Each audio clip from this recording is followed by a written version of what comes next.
उस स्त्री ने आवाज लगाई, हे मुनिवर, आपके दर्शन मात्र से जीव का कल्याण हो जाता है। और हाथ जोड़कर उस स्त्री ने कहा कि थोड़ी देर के लिए आप रुक जाइए और मेरे ऐसे पापों को आप नाश करिए, समाधान करिए जिस चीज से मैं गुजर रही हूं। नारद जी ने पूछा, तुम कौन हो? तो सामने से आवाज आती है कि मैं भक्ति हूं। नारद जी ने पूछा कि ये दो पुरुष जो लेटे हुए हैं ये कौन है?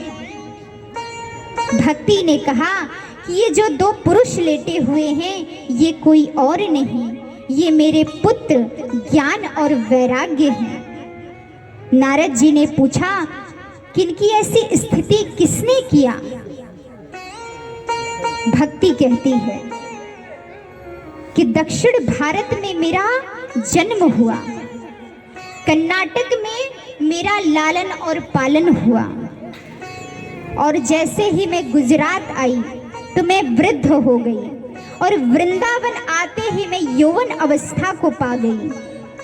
हे ऋषिवर, यहाँ तक तो ठीक था, लेकिन मेरे जो दो पुत्र हैं ये वृद्ध हो गए।